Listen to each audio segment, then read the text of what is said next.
আপনারা জানেন যে আমরা কি ইস্যু তৈরি করবো, আমরা কি ইস্যু নিয়ে আন্দোলন করবো। কেবলমাত্র একটা ইস্যু, এমন কিছু ইস্যু নেই। মূল্যবৃদ্ধি থেকে শুরু করে, রাস্তাঘাট থেকে শুরু করে যত রকম নিত্য দিনে আমাদের চলাফেরার জন্য যত রকম একটু পরে শুনি না,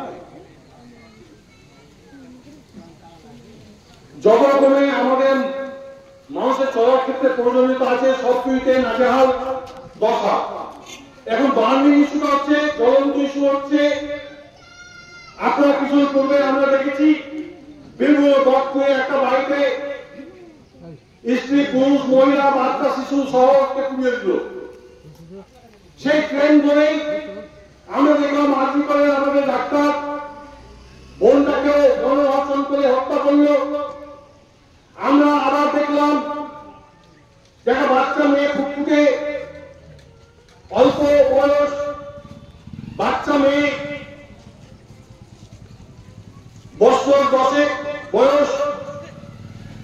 সবাই জানতো যে কালীগঞ্জে উপনির্বাচন হচ্ছে, তৃণমূলের বিধায়ক ছিল, সে নিত্যন্তে সেই আসনে থাকা হয়, সেখানে ভোট হবে, নির্বাচন হবে, তার মেয়েকে প্রার্থী করেছে। সবাই জানে যে সেই হয়তো তৃণমূল জিতবে, অন্য কেউ জিতবে না।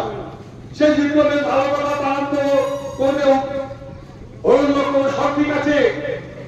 কিন্তু প্রাণ নাশ করা, মানুষকে হত্যা করা, যে অস্ত্র, আগ্নেয়াস্ত্র, বোম বারুদ নিয়ে খেলা করে তৃণমূলীরা, সেখানে বোম ব্লাস্ট করে কয়েকটি বাড়িতে বোমের আঘাত করে এবং সেই মেয়েটিকে সরাসরি বোমে লাগে এবং সে বোমাতে মারা যায়।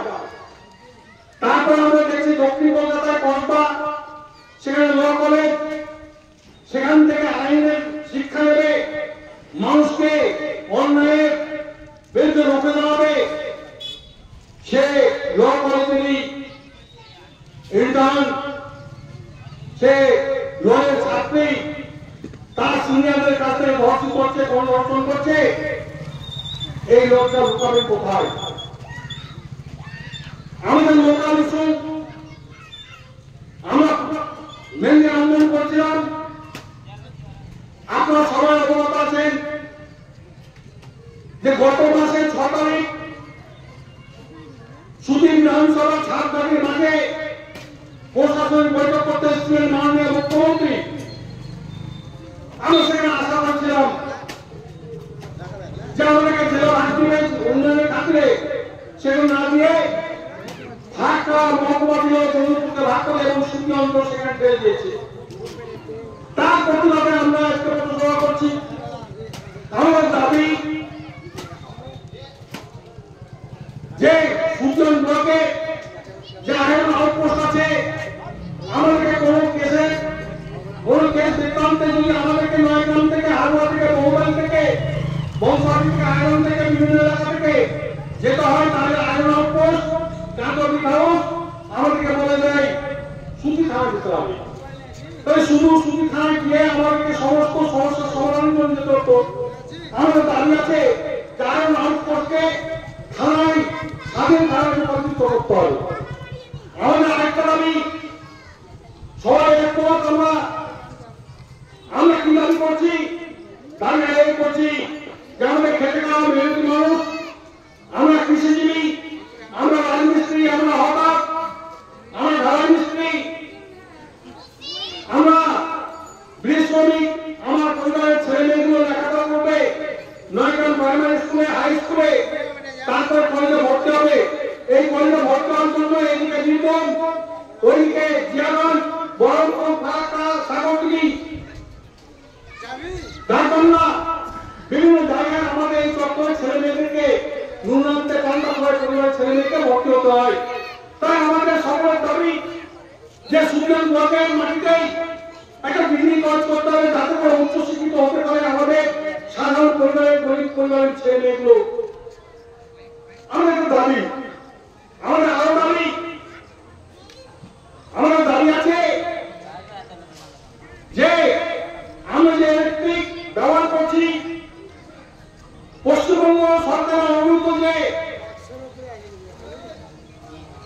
ইলেকট্রিক বোর্ড আমাদের চার্জ নিচ্ছে 7 টাকার মধ্যে পার ইউনিট।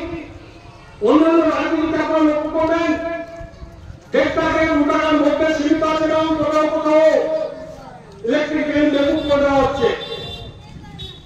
এবার হচ্ছে আমাদের মাথা পর খারাপ। পশ্চিম সরকার আমাদের চাচ্ছে এটা বলছে যে আমরা ইলেকট্রিক স্মার্ট মিটার আনবো।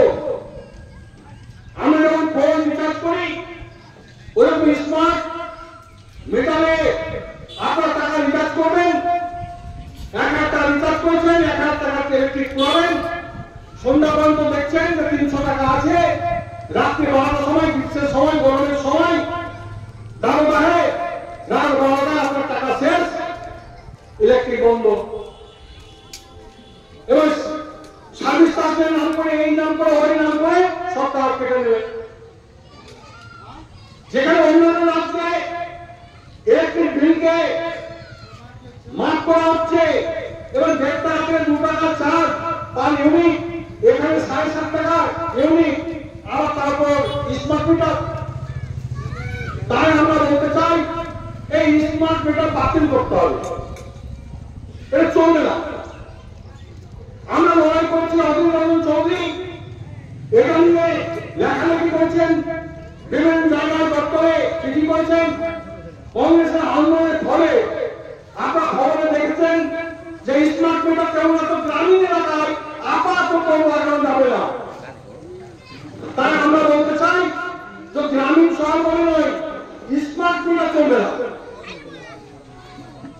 আমরা যারা এই তো রাস্তা আমাদের কংগ্রেসের তৈরি করা পৌরতপ থেকে শুরু করে অধীর চৌধুরীর নেতৃত্বে আমাদের কংগ্রেসের সাংসদ ছিলেন অমিত মুখার্জি, তাদের দিয়ে আমরা মোজাম্মেল চাচার নির্দেশনায় আমাদের তত্ত্বাবধানে আমরা সমস্ত রাস্তা করলাম।